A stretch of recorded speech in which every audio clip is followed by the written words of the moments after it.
Mana bir xondan Hoji Omid Niyozi farmoyish bergan. Bu xondan otalar vasiga, onalar vasiga o'ltirgan javonlar musofirlarni farmoyishiga har yere musofir bor Xudovand vataniga yetkazsin. Xudovand ota-onasiga umr bersin. Yashaylar Allohning hayotiga.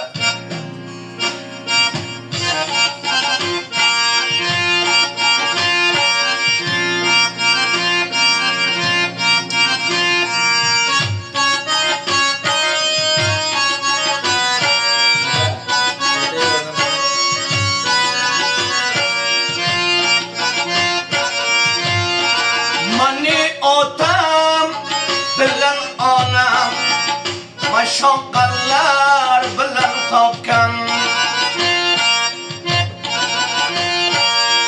mani otam bilan onam mashaqqatlar bilan topgan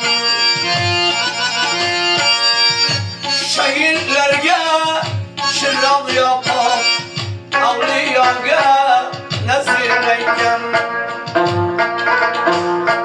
shahidlarga chiroq yoqib avliyoga nazir aytgan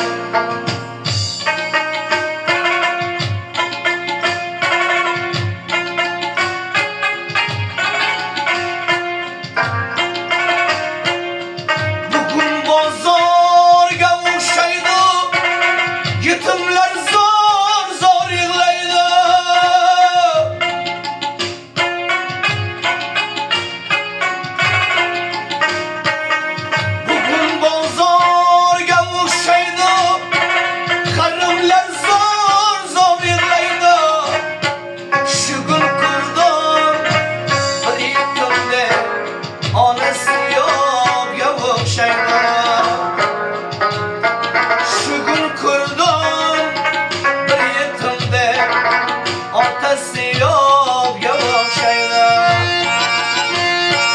musofirman mushallarga ko'zim o'tgan haykallarga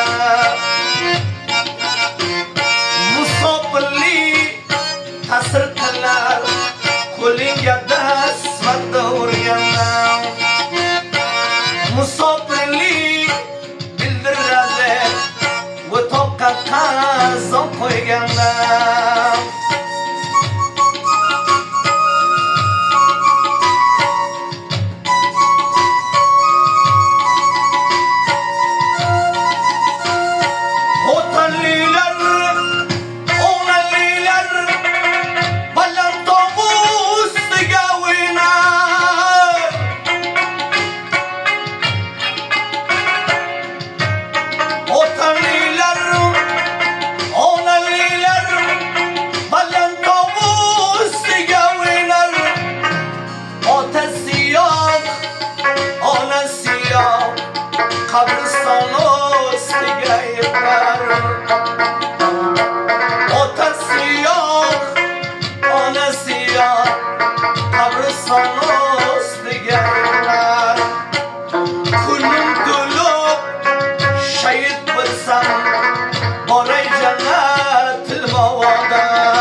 besh vaqt namoz duoda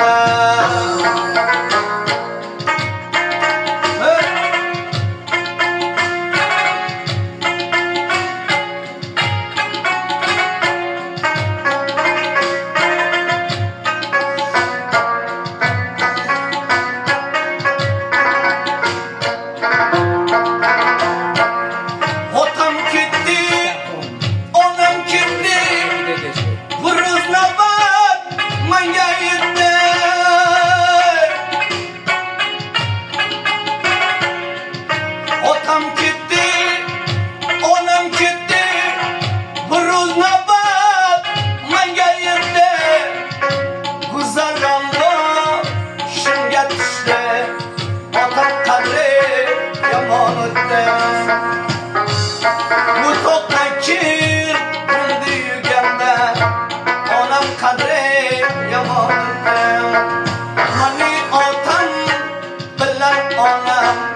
Maşoqanlar bilan topgan Şehirlerge şiram yoqqan Avliyoga nazar aytgan Şehirlerge şiram yoqqan